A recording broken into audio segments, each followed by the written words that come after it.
Hi students. So plus വണ്ണിലെ financial accounting എന്ന സബ്ജക്റ്റുമായിട്ട് ബന്ധപ്പെട്ട് എൻ്റെ രണ്ടാമത്തെ ക്ലാസ് ഞാൻ സ്റ്റാർട്ട് ചെയ്യുകയാണ്. സോ നമ്മുടെ ഒന്നാമത്തെ ക്ലാസ്സിൽ ഞാൻ അധികമായിട്ടൊന്നും തന്നെ പറഞ്ഞിരുന്നില്ല. അതിൽ കൂടുതലായിട്ട് ഞാൻ സ്ട്രെസ് ചെയ്തത് കൊമേഴ്സ് എന്താണെന്ന് പറയാനാണ്. കാര്യം ഒരു കൊമേഴ്സ് സ്റ്റുഡൻ്റ് എന്ന നിലയിൽ നിങ്ങൾക്ക് കൊമേഴ്സ് എന്ന് പറഞ്ഞാൽ എന്താണെന്ന് അറിയില്ലെങ്കിൽ പിന്നെ മുന്നോട്ട് പോയിട്ടില്ല ഒരർത്ഥവുമില്ല. അപ്പോൾ ഫസ്റ്റ് നിങ്ങൾ മനസ്സിലാക്കേണ്ട കാര്യം അതുതന്നെയാണ്, എന്താണ് കൊമേഴ്സ്. ഞാനൊരു കൊമേഴ്സ് സ്റ്റുഡൻ്റ് ആണ് എന്ന് പറയുമ്പോൾ നിങ്ങൾ മനസ്സിലാക്കണം നിങ്ങൾ ആ ഉദ്ദേശിക്കുന്ന കൊമേഴ്സ് എന്ന് പറഞ്ഞാൽ എന്താണ്. അപ്പോൾ എൻ്റെ ഒന്നാമത്തെ ക്ലാസ് ഞാൻ ഏറ്റവും ബേസിക് ആയിട്ട് പഠിക്കേണ്ട കൊമേഴ്സ് എന്താണെന്ന് പഠിപ്പിച്ചു. അത് പഠിച്ചാലേ നമുക്ക് മറ്റ് സബ്ജക്റ്റിനകത്തൊക്കെ ഒരു അർത്ഥമുള്ളൂ. ഓക്കെ, സോ എൻ്റെ ഈ രണ്ടാമത്തെ ക്ലാസ് കൊണ്ട് ഞാൻ ഉദ്ദേശിക്കുന്നത്, നമ്മുടെ ഉദ്ദേശം എന്ന് പറയുന്നത് എല്ലാ സബ്ജക്റ്റും പഠിപ്പിക്കലല്ല. നമ്മൾ സ്ട്രെസ് ചെയ്യുന്നത് ഏതാണ്? ഫിനാൻഷ്യൽ അക്കൗണ്ടിംഗ് എന്ന സബ്ജക്റ്റിനകത്താണ്. ഓക്കെ, സോ ഫിനാൻഷ്യൽ അക്കൗണ്ടിംഗ് എന്ന സബ്ജക്റ്റ് നമുക്ക് ഒഫീഷ്യലി സ്റ്റാർട്ട് ചെയ്യാം. ഓക്കെ, സോ ഇവിടെ ഇപ്പോൾ ഫിനാൻഷ്യൽ അക്കൗണ്ടിംഗ് എന്ന സബ്ജക്റ്റ് തുടങ്ങുമ്പോൾ നിങ്ങളിപ്പോൾ നിങ്ങളുടെ ഫ്രണ്ടിലിരിക്കുന്ന അക്കൗണ്ടിംഗ് ടെക്സ്റ്റൊക്കെ തുറന്ന് വെച്ച് തപ്പിപ്പിടിച്ച് എൻ്റെ മീനിങ് എല്ലാം എടുത്ത് വരച്ച് റെഡിയായിരിക്കുമായിരിക്കും. ഓക്കെ, തൽക്കാലം ഞാൻ പറയുന്നത് കേൾക്കുക. അക്കൗണ്ടിങ് പഠിപ്പിക്കുമ്പോൾ നിങ്ങളിപ്പോൾ തൽക്കാലം നിങ്ങൾ ടെക്സ്റ്റും ബുക്കൊന്നും എടുക്കണ്ട. നിങ്ങൾ ഒന്ന് പറഞ്ഞ് രണ്ടാമത്തേനും ബുക്കും എടുത്ത് അക്കൗണ്ടിങ് കിടക്കുന്ന മീനിങ്ങും കാണാൻ പഠിച്ച് അതൊരു പാട്ടുപോലെല്ലാം കൂടെ പഠിച്ച് വെച്ച് കിടക്കുന്ന എല്ലാം കൂടെ മഡപ്പ് ചെയ്ത് വെക്കേണ്ട. അക്കൗണ്ടിങ് അങ്ങനെ ഒന്നുമല്ല പഠിക്കേണ്ട യഥാർത്ഥത്തിൽ. ഓക്കെ, ടെക്സ്റ്റൊക്കെ എടുക്കുന്നത്, ശരിക്കും പറഞ്ഞാൽ ടെക്സ്റ്റൊക്കെ എടുത്ത് തുറന്ന് വെച്ച് പഠിക്കേണ്ടുന്നതെന്ന് പറയുന്നത് കുറച്ച് കണക്കുകളൊക്കെ ചെയ്യുമ്പോൾ മാത്രമാണ്. അല്ലാത്ത കാര്യങ്ങൾക്കൊന്നും ടെക്സ്റ്റ് തുറന്ന് നോക്കണ്ട ഇപ്പോൾ. ഓക്കെ, ഇനി കാര്യത്തിലേക്ക് വരാം. അപ്പോൾ എന്താണ് അക്കൗണ്ടിങ് അല്ലെങ്കിൽ എന്താണ് ഫിനാൻഷ്യൽ അക്കൗണ്ടിങ് എന്നതുകൊണ്ട് ഉദ്ദേശിക്കുന്നതെന്ന് പറഞ്ഞുതരാം. ഓക്കെ, ഒരിക്കൽ കൂടെ പറയുന്നു, ഞാനിപ്പോൾ ടെക്സ്റ്റിൽ കിടക്കുന്ന ആ മീനിങ്ങോ ഡെഫിനിഷനോ നിങ്ങളടുത്ത് കാണാതെ പഠിക്കാൻ പറയില്ല. ഞാൻ ഒരിക്കലും ടെക്സ്റ്റിലെ ഡെഫിനിഷനും മീനിങ്ങും ഇതേ കണക്ക് കാണാതെ പഠിച്ച് പരീക്ഷയ്ക്ക് എഴുതി വെക്കുമെന്ന് പറയില്ല. ഞാൻ എന്താണ് നിങ്ങൾക്ക് അക്കൗണ്ടിങ് എന്ന് മനസ്സിലാക്കി തരാൻ പോവുകയാണ്. ഓക്കെ, നമുക്ക് ആദ്യമായിട്ട് അക്കൗണ്ടിങ് ഒക്കെ അവിടെ നിൽക്കട്ടെ, അക്കൗണ്ടിങ്ങിലേക്ക് ഞാൻ വരാം. ആദ്യം ഞാൻ നിങ്ങൾക്കൊരു കഥ പറഞ്ഞുതരാം. കഥ എന്ന് പറഞ്ഞു കഴിഞ്ഞാൽ ഒരിടത്തൊരിടത്തൊരു അങ്ങനൊരു കഥയൊന്നുമല്ല, ഒരു സംഭവം പറഞ്ഞുതരാം. ഓക്കെ, ഒന്ന് ഇമാജിൻ ചെയ്യുക. ആ സംഭവത്തിന് ശേഷം ഞാനൊരു ചോദ്യമായിട്ട് ചോദ്യം ചോദിക്കും, അതിൻ്റെ ഉത്തരം തരാൻ പറ്റുമോ എന്ന് നോക്കുക.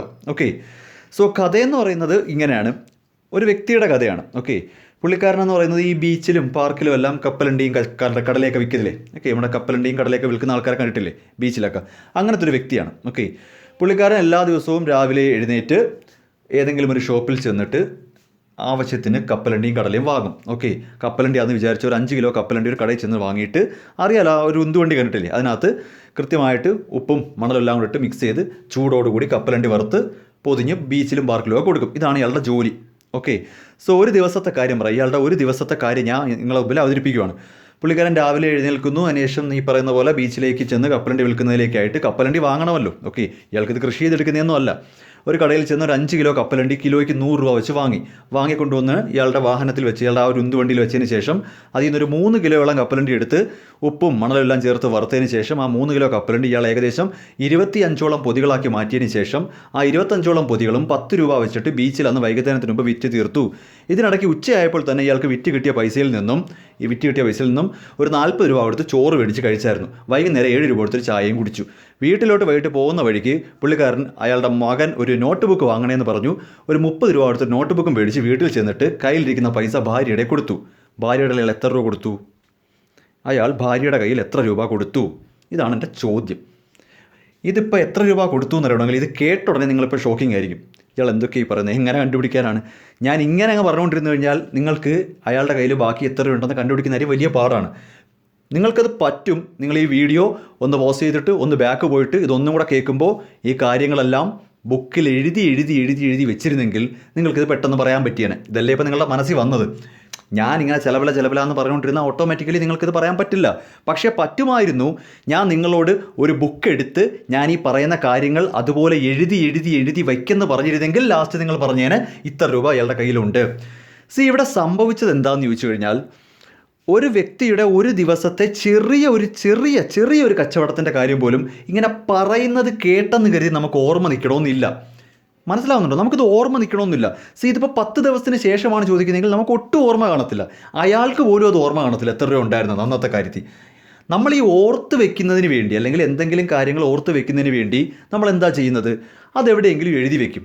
നമ്മുടെ ഹ്യൂമൻ ബ്രെയിൻ ഇങ്ങനത്തെ കുഴപ്പമുണ്ട്, നമ്മുടെ മനുഷ്യൻ്റെ ബ്രെയിൻ ഇങ്ങനത്തെ കുഴപ്പമുണ്ട്. നമുക്ക് ഒരുപാട് കാര്യങ്ങളൊന്നും അങ്ങനെ ഓർത്ത് വെക്കാൻ പറ്റത്തില്ല. എസ്പെഷ്യലി നമ്പേഴ്സ് ഓർത്ത് വെക്കുക എന്ന് പറഞ്ഞാൽ വലിയ പാടാണ്.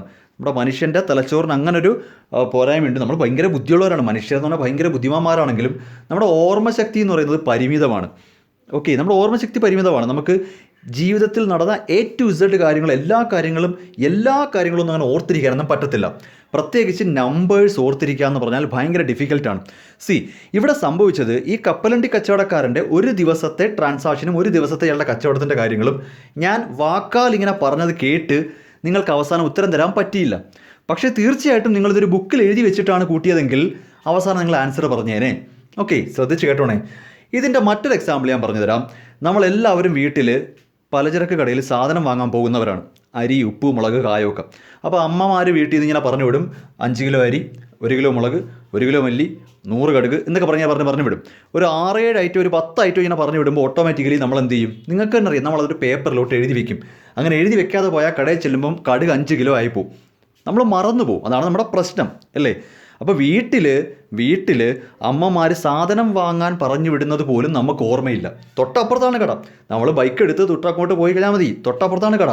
അവിടെ ചെല്ലുമ്പോഴേക്കും 10 സാധനത്തിൻ്റെ പേരും ചിലപ്പോൾ പേര് ഓർമ്മ ആണെങ്കിലും അളവ് ഓർമ്മ കാണത്തില്ല. എന്തെങ്കിലുമൊക്കെ നമ്മൾ മറന്നു. നമ്മൾ ഈ കാര്യം പോലും ഓർത്തു വയ്ക്കാൻ പറ്റാത്തതുകൊണ്ടാണ് ഈ കുറിപ്പ് എഴുതിക്കൊണ്ട് പോണത്. ആണല്ലോ, ഇത്രയൊക്കെ ആണല്ലോ. ഈ ഒരു കാര്യം പോലും ഓർത്തിരിക്കാൻ പറ്റാത്ത നമുക്ക് എങ്ങനെയാണ് ഒരു ബിസിനസ്സിൻ്റെ കാര്യങ്ങളെല്ലാം കൂടെ ഓർത്തിരിക്കാൻ പറ്റുന്നതെന്ന് ചിന്തിച്ചു നോക്കി. ഒരു കപ്പലണ്ടി കച്ചവടക്കാരൻ്റെ ഒരു ദിവസത്തെ കാര്യമോ, അമ്മ കടയിൽ പോയി സാധനം വാങ്ങാൻ പറയുന്ന ഒരു 10 സാധനത്തിൻ്റെ പേര് 10 മിനിറ്റത്തേക്ക് പോലും കൃത്യമായിട്ട് ഓർത്തിരിക്കാൻ പറ്റുമെന്ന് ഉറപ്പില്ലാത്ത നമുക്ക് എങ്ങനെയാണ് ബിസിനസ്സിൻ്റെ കാര്യങ്ങളെല്ലാം കൂടെ ഓർത്തു വയ്ക്കാൻ പറ്റുന്നത്? പറ്റില്ല. ഒരു ബിസിനസ്സിൻ്റെ എല്ലാ കാര്യങ്ങളും കൂടെ ഓർത്തു വെക്കുക എന്ന് പറഞ്ഞാൽ പോസിബിൾ അല്ല. അങ്ങനെ ഓർത്തു വെക്കാൻ പറ്റില്ല എന്നുണ്ടെങ്കിൽ അമ്മ കടയിൽ സാധനം വാങ്ങാൻ പറയുമ്പോൾ നമ്മൾ എന്ത് ചെയ്യും? പേപ്പറിൽ എഴുതി വെക്കും. ഇപ്പോഴാണെങ്കിൽ മൊബൈലിൽ അടിച്ചിടും. ഓക്കെ, അപ്പോൾ നമ്മൾ എഴുതി വെക്കും. നമ്മുടെ ജീവിതത്തിൽ അങ്ങനെയല്ലേ ചെയ്യുന്നത്? മറന്നു പോകാതിരിക്കാൻ എഴുതി വെക്കും.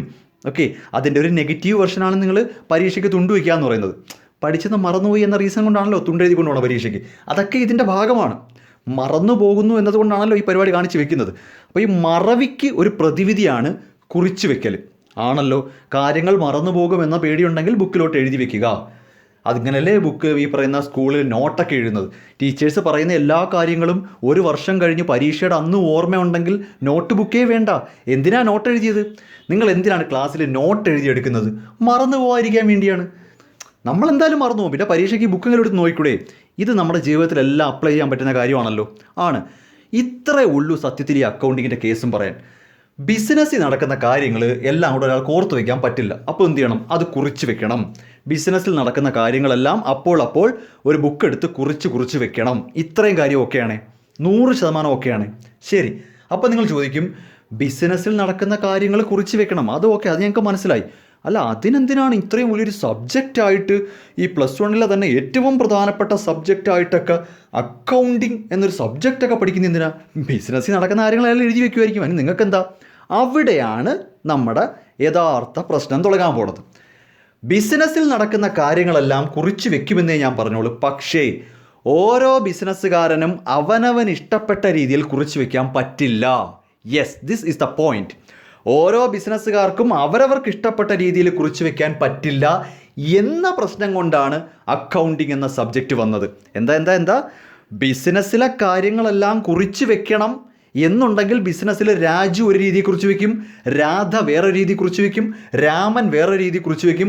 അവരായി അവരുടെ പാടായി, അവരെന്തെങ്കിലും എഴുതി വെക്കട്ടെ, അവരുടെ ഇഷ്ടത്തിന് എന്തെങ്കിലും എഴുതി വെക്കട്ടെ. അവിടെ അക്കൗണ്ടിങ് സബ്ജക്റ്റ് വേണ്ട. ബിസിനസ്സിലെ കാര്യങ്ങൾ എല്ലാം കുറിച്ച് വെക്കാൻ അക്കൗണ്ടിങ് ഒന്നും വേണ്ട. എനിക്ക് തോന്നിയ കണക്ക് കുറിച്ച് വെക്കും, ഇയാൾക്ക് തോന്നിയ കണക്ക് കുറിച്ച് വെക്കുക, അവന് തോന്നിയ കണക്ക് കുറിച്ച് വെക്കും. എനിക്കിഷ്ടമാണെങ്കിൽ ഞാൻ കുറിച്ച് വെക്കുമെന്നാണ് വെച്ചോ. അവിടെ അക്കൗണ്ടിങ് സബ്ജക്റ്റ് വേണ്ടോ, എനിക്ക് മനസ്സിലാവുന്ന കണക്ക് എഴുതി വെച്ചാൽ പോരെ. പക്ഷേ പ്രശ്നം എന്താണെന്ന് ചോദിച്ചാൽ എല്ലാ ബിസിനസ്സുകാരും ഇത് ഒരുപോലെ എഴുതണം എന്ന ഒരു പ്രശ്നം വന്നപ്പോഴാണ് ഈ സബ്ജക്റ്റിൻ്റെ പ്രാധാന്യം. മനസ്സിലാവുന്നുണ്ടോ?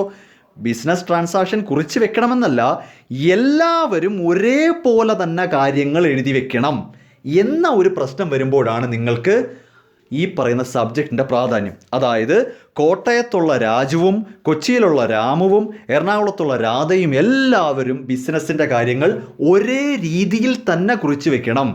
അവരുടെ കുറിപ്പിൻ്റെ ഫോർമാറ്റ് രീതി ഒരുപോലെ ആയിരിക്കണം. അപ്പോൾ ഈ കോട്ടയത്തുള്ള രാജുവിനെയും എറണാകുളത്തുള്ള രാധയെല്ലാം അവരുടെ വീട്ടിൽ ചെന്ന് പഠിപ്പിച്ചു കൊടുക്കുന്ന കാര്യം ബുദ്ധിമുട്ടല്ലേ? അതുകൊണ്ട് തന്നെ ഇവരെല്ലാവരും കൂടെ ചേർന്ന് എങ്ങനെയാണ് ബിസിനസ്സിൽ കാര്യങ്ങൾ കുറിച്ച് വെക്കേണ്ടത് എന്നൊരു നിയമം ഉണ്ടാക്കി. ആ ഒരു സംഭവമാണ് സത്യത്തിൽ ഈ അക്കൗണ്ടിങ്. മനസ്സിലാവുന്നുണ്ട്? അപ്പോൾ അക്കൗണ്ടിങ് എന്ന് പറഞ്ഞാൽ കാര്യങ്ങൾ മറന്നു പോകാതിരിക്കാൻ വേണ്ടി ബിസിനസ്സിൽ കുറിച്ച് വെക്കുന്ന പരിപാടിയാണ്. പക്ഷേ അത് അത്രയും ലാഘവത്തിൽ പറഞ്ഞാൽ നിങ്ങൾ ചോദിക്കും, ഓരോരുത്തരും അവരവർക്ക് ഇഷ്ടമുള്ളതൊക്കെ കുറിച്ച് വെക്കട്ടെ, അതിന് എന്തിനാണ് ഈ സബ്ജക്റ്റ്? അവിടെയാണ് ഒരു പ്രശ്നം വന്ന് കൊളുത്തിയത്. ഓരോരുത്തരും അവരവർക്ക് തോന്നിയ കണക്ക് പറ്റില്ല. എല്ലാ ബിസിനസ്സുകാരും ഒരേ രീതിയിൽ തന്നെ കാര്യങ്ങൾ, ഒരേ കണക്ക്, ഒരേ ഫോർമാറ്റിൽ, ഒരേ മെത്തേഡിൽ തന്നെ കാര്യങ്ങളെല്ലാം റെക്കോർഡ് ചെയ്ത് വെക്കണം, കാര്യങ്ങളെല്ലാം രേഖപ്പെടുത്തി വെക്കണം. അതേത് രീതിയിലാണ്, അതെങ്ങനെയാണ് റെക്കോർഡ് ചെയ്യേണ്ടത്, ഞങ്ങളൊന്ന് പഠിപ്പിച്ച് തരുമോ എന്ന് അവർ ചോദിക്കും. അയ്യോ ഞങ്ങൾക്കറിയില്ല, എങ്ങനെയാണ് ബിസിനസ് ട്രാൻസാക്ഷൻ റെക്കോർഡ് ചെയ്യേണ്ടത്? എല്ലാവരും ഒരുപോലെയാണെന്ന് പറയുന്നുണ്ട്. അവ എങ്ങനെയാണ് റെക്കോർഡ് ചെയ്യുന്നത് എനിക്കറിയില്ല. അവൻ റെക്കോർഡ് ചെയ്തത് ഇവൻ റെക്കോർഡ് ചെയ്യുന്നു വേണ്ട, നിങ്ങളെല്ലാവരും കൂടെ റെക്കോർഡ് ചെയ്യേണ്ട ഒരു രീതിയുണ്ട്. ആ രീതിയാണ് നിങ്ങളുടെ മുമ്പിലിരിക്കുന്ന അക്കൗണ്ടിങ്. മനസ്സിലാവുന്നുണ്ട്? അപ്പോൾ അക്കൗണ്ടിങ് എന്ന് പറയുന്നത് ബിസിനസ്സിലെ കാര്യങ്ങൾ എല്ലാവരും ഒരുപോലെ കുറിച്ച് വെക്കണം എന്നതുകൊണ്ട് ആ ഒരു രീതി പഠിപ്പിക്കലാണ്.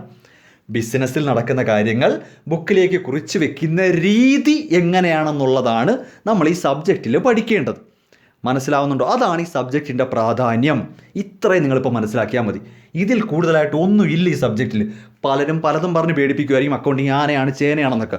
പക്ഷേ ജസ്റ്റ് ഇത്രയേ ഉള്ളൂടോ, മനുഷ്യൻ്റെ ഓർമ്മശക്തിയാണ് പ്രശ്നം. എല്ലാവർക്കും ഭയങ്കര സൂപ്പർ കമ്പ്യൂട്ടർ ബ്രെയിൻ ആയിരുന്നെങ്കിൽ അക്കൗണ്ടിങ് പോലും വേണ്ട. കാര്യം നമുക്കറിയാമല്ലോ. ഇപ്പോൾ ഉദാഹരണത്തിന് നിങ്ങളോട് ചോദിക്കുകയാണ്, നിങ്ങളൊരു ബിസിനസ്സുകാരാണ്, പെട്ടെന്ന് ഞാൻ വന്നിട്ട് ചോദിക്കുകയാണ്, 2016 ഓഗസ്റ്റ് മാസം 19-ാം തീയതി എത്ര രൂപയുടെ പർച്ചേസ് നടന്നു? ബുക്ക് എടുത്ത് നോക്കാതെ പറയാൻ അറിയത്തില്ല, കാര്യം മറന്നുപോയി. ഇവിടെ ഒരു ബിസിനസ്സുകാരനോട് ഞാൻ ചോദിക്കുവാണ്, 2016 ഓഗസ്റ്റ് മാസം 19-ാം തീയതി എത്ര രൂപയുടെ സാധനങ്ങൾ വാങ്ങിച്ചു? അയ്യോ എനിക്കറിയത്തില്ല, ഞാൻ ഒരു മിനിറ്റ്, ഞാൻ ബുക്ക് ഒന്ന് നോക്കിക്കോട്ടെ. അങ്ങനെ ബുക്ക് പോയി നോക്കത്തില്ലേ? അപ്പോൾ 2016 അയാൾ ഈ കാര്യങ്ങളെല്ലാം കുറിച്ച് വെച്ചു. എങ്ങനെ കുറിച്ച് വെച്ചു? അക്കൗണ്ടിങ് എന്ന സബ്ജക്റ്റ് അനുസരിച്ച് നിങ്ങൾ പറഞ്ഞു കൊടുക്കണം, അണ്ണാ ഇങ്ങനൊന്നും അല്ല കുറിച്ച് വെക്കേണ്ടത്, ഞാൻ പഠിപ്പിച്ചു തരാം, ഞാൻ അക്കൗണ്ടിങ് ഒക്കെ പഠിച്ച ആളാണ്, ഇതാ ഇത് ഇങ്ങനെ എഴുതണം, ഇത് അവിടെ എഴുതണം, ഇത് അപ്പുറത്ത് എഴുതണം, ഇങ്ങനെ പഠിപ്പിച്ചു കൊടുക്കണം. മനസ്സിലായോ? അങ്ങനെ പഠിപ്പിച്ചു കൊടുക്കാനായിട്ടാണ് നമ്മൾ ഈ കാണുന്ന ഫിനാൻഷ്യൽ അക്കൗണ്ടിങ് എന്ന സബ്ജക്റ്റ് പഠിക്കുന്നത്. അതിനുവേണ്ടിയാണ് നിങ്ങൾ പഠിക്കുന്നത്. അതാ ഞാൻ നേരത്തെ പറഞ്ഞത്, നിങ്ങൾക്ക് ഈ പറയുന്ന സബ്ജക്റ്റൊക്കെ പഠിച്ചാൽ ഒന്നുകിൽ സ്വന്തമായിട്ട് ബിസിനസ്സിൽ അപ്ലൈ ചെയ്യാം, നിങ്ങളുടെ സ്വന്തം ബിസിനസ് മര്യാദയ്ക്ക് നടത്തിക്കൊണ്ട് പോകാം. അല്ലെങ്കിൽ അക്കൗണ്ടിങ് അറിയാത്ത ബിസിനസ്സുകാരൻ്റെ കടയിൽ ചെന്ന് അക്കൗണ്ടൻ്റ് ആയിട്ടിരുന്ന് ഇതൊക്കെ പറഞ്ഞു കൊടുക്കാം. കാര്യം സർക്കാർ എന്നൊരു സാധനമുണ്ട്, ഗവൺമെൻറ്, നമ്മളെ സർക്കാരാണല്ലോ എല്ലാത്തിനും വലുത്. നേരെ ചൊവ്വേ ബിസിനസ് നടത്തി കാര്യങ്ങളെല്ലാം കറക്റ്റായിട്ട് രേഖപ്പെടുത്തി കൃത്യമായിട്ടുള്ള ബുക്കുകൾ സബ്മിറ്റ് ചെയ്തില്ലെങ്കിൽ കടയ്ക്ക് ലൈസൻസ് ഒന്നും നടത്തില്ല പിന്നെ. അപ്പോൾ ഇതൊക്കെ കൃത്യമായിട്ട് ചെയ്യണം. കച്ചവടക്കാർ ഈ കാര്യങ്ങളെല്ലാം കൃത്യമായിട്ട് തന്നെ ചെയ്യണം. അപ്പോൾ അതിന് എല്ലാവരും അക്കൗണ്ടിങ് ഫോളോ ചെയ്തേ പറ്റൂ. അപ്പോൾ ഈ കച്ചവടക്കാരൻ അക്കൗണ്ടിങ് അറിയത്തില്ലെങ്കിലോ, അക്കൗണ്ടിങ് അറിയാവുന്നവരെ ജോലിക്ക് വെക്കണം. കച്ചവടക്കാരൻ അക്കൗണ്ടിങ് അറിയാമെങ്കിലോ അയാളത് മര്യാദയ്ക്ക് നടത്തിക്കൊണ്ട് പോകും. ഇത്രയേ ഉള്ളൂ കേസ്. ഓക്കെ, അപ്പോൾ നിങ്ങൾ എന്താ പഠിക്കുന്നതെന്ന് മനസ്സിലാവുന്നുണ്ടോ? ബിസിനസ്സിൽ ട്രാൻസാക്ഷൻസ് രേഖപ്പെടുത്തുന്നത് എങ്ങനെയാണ്, എന്ത് രീതിയിലാണ്, ഏതൊക്കെ വഴിയിലാണ് എന്നാണ് നമ്മൾ പഠിക്കുന്നത്. അതാണ് അക്കൗണ്ടിങ്. അതിനെയാണ് നമ്മൾ അക്കൗണ്ടിങ് എന്ന് വിളിക്കുന്നത്. ഇത്രയേ ഉള്ളൂ സംഭവം, ഇത്രയേ ഉള്ളൂ അക്കൗണ്ടിങ്. ഇതിൽ കൂടുതൽ നിങ്ങളിനി ഏറ്റവും വലിയ ക്ലാസ് അങ്ങ് PG എവിടെ വേണമെങ്കിലും പഠിച്ചു പോയിക്കോ, നിങ്ങൾ എന്ത് വലിയ പഠിത്തം വേണമെങ്കിലും പഠിച്ചോ, ഞാൻ ഈ പറഞ്ഞതാണ് അക്കൗണ്ടിങ്. ഇത്രയേ ഉള്ളൂ അക്കൗണ്ടിങ്. ഓക്കെ, അപ്പോൾ നമ്മളിനി എന്താണ് നിങ്ങളെ പഠിപ്പിച്ചു തരേണ്ടത്? ഞാൻ ഓരോ ക്ലാസ് കഴിയുമ്പോഴും ഓരോ സസ്പെൻസ് ഇടും. അപ്പോൾ ഇനി നിങ്ങൾ ശരിക്കും എന്താ അക്കൗണ്ടിങ് എന്ന് പറയുമ്പോൾ എല്ലാവരും ഒരേ രീതിയിൽ കാര്യങ്ങൾ റെക്കോർഡ് ചെയ്യണം. ആ രീതി എന്താണെന്നാണ്. അപ്പോൾ ആ രീതി എന്താണെന്നതാണ് നമ്മൾ 1 by 1 ആയിട്ട് പഠിക്കാൻ പോകുന്നത്. എങ്ങനെയാണ് കാര്യങ്ങൾ രേഖപ്പെടുത്തേണ്ടത്? എല്ലാവരും ഒരുപോലെ ആയിരിക്കണമെന്ന് പറയുമ്പോൾ നമുക്ക് ഫ്രീഡം കുറവാണ്. രാജുവിൻ്റെ ഇഷ്ടത്തിനും രാധയുടെ ഇഷ്ടത്തിനും കണക്കെഴുതാൻ പറ്റത്തില്ല. രണ്ടുപേരും ഒരുപോലെ തന്നെ എഴുതണം അല്ലേ? അപ്പോൾ അതുകൊണ്ട് തന്നെ പറയുന്ന കാര്യങ്ങൾ അതേപടി തന്നെ നമ്മൾ പഠിക്കണം. നിങ്ങൾക്കിവിടെ ഫ്രീഡം ഇല്ല മീൻസ് ഈ സബ്ജക്റ്റിനകത്ത് യാതൊരു തരത്തിലുള്ള തിരുത്തും വരുത്താൻ നിങ്ങൾക്ക് അധികാരമില്ല. ഇത് ഒരു നിയമം പോലെയാണ്. മറ്റ് സബ്ജക്റ്റ് പോലെ നിങ്ങൾക്കിടേതായ ആൻസർ പറ്റില്ല. അക്കൗണ്ടിങ് സ്ട്രിക്റ്റ് ആണ്. ഇതിൽ ഞാൻ എന്താണോ പഠിപ്പിക്കുന്നത് അല്ലെങ്കിൽ അക്കൗണ്ടിങ്ങിൽ എന്താണ് കാര്യം കിടക്കുന്നത് അത് തന്നെ നിങ്ങൾ അപ്ലൈ ചെയ്യണം. നമുക്കതിനകത്ത് തിരുത്താൻ അധികാരമില്ല. അപ്പോൾ നിങ്ങൾക്ക് ഫ്രീഡം കുറവാണ് ഈ സബ്ജക്റ്റിൽ. മനസ്സിലായ കാര്യം? ലോകം മൊത്തം അംഗീകരിച്ച കുറേ കാര്യങ്ങളാണ്. എല്ലാ ബിസിനസ്സുകാരും ഒരേപോലെ ട്രാൻസാക്ഷൻസ് എല്ലാം അല്ലെങ്കിൽ ഈ പറയുന്ന കാര്യങ്ങളെല്ലാം രേഖപ്പെടുത്താവൂ എന്ന് പറഞ്ഞാൽ അതിനകത്ത് കയറി മാറ്റം വരുത്താൻ നിങ്ങൾക്കൊരു അധികാരവും ഇല്ല. മനസ്സിലാവുന്നുണ്ടോ? അപ്പോൾ ഈ സബ്ജക്റ്റ് കുറച്ച് സ്ട്രിക്റ്റ് ആണ്. സ്ട്രിക്റ്റ് ഇൻ ദ സെൻസ് നിങ്ങൾക്ക് യാതൊരു തരത്തിലും ഒരു മാറ്റവും വരുത്താൻ പറ്റില്ല. ക്ലിയർ ആയോ? അപ്പോൾ എന്താണ് നമ്മൾ പഠിക്കാൻ പോകുന്നതെന്ന്, നമ്മുടെ ജോലി എന്താണെന്ന് മനസ്സിലായോ? ഇതാണ് നമ്മൾ ഇനി അങ്ങോട്ട് ചെയ്യാൻ പോണത്. ഓക്കെ, ഇപ്പോഴും പറയുന്നു ബുക്ക് തുറക്കണ്ട, ടെക്സ്റ്റ് തുറന്ന് നോക്കണ്ട. എൻ്റെ ക്ലാസ് കേൾക്കുന്നവരോട് പറയുവാണ്, ഈ ക്ലാസ് കഴിഞ്ഞിട്ടും നിങ്ങൾ ഒരു ടെക്സ്റ്റും തുറന്ന് നോക്കണ്ട. ആയിട്ടില്ല. ടെക്സ്റ്റൊക്കെ എടുക്കാറാവുമ്പോൾ ഞാൻ പറയാം. ചാടിക്കയറി ടെക്സ്റ്റിൻ്റെ ഒന്നാമത്തെ പേജ് അങ്ങോട്ട് മറിച്ച് നോക്കി അക്കൗണ്ടിങ്ങിൻ്റെ അടിയിൽ ഒരു വരയും ഇട്ടിട്ട് ഇറ്റാലിക്സ് ലെറ്ററിൽ കിടക്കുന്ന മീനിങ്ങും ഒരു അടിവരയിട്ട് കാണാതെ പഠിച്ച് കഴിയുമ്പോൾ അക്കൗണ്ടിങ് പഠിച്ചു. ഇങ്ങനെ വിചാരിച്ചിരുന്നാൽ അവിടെ ഇരിക്കാനേ പറ്റൂ. അങ്ങനൊന്നും അല്ല അക്കൗണ്ടിങ് പഠിക്കേണ്ടത്. ഓക്കെ, ഞാൻ പറഞ്ഞിട്ട് ടെക്സ്റ്റൊക്കെ എടുത്താൽ മതി. ഇപ്പോൾ എൻ്റെ ഈ രണ്ടാമത്തെ ക്ലാസ് കഴിഞ്ഞതേ ഉള്ളൂ.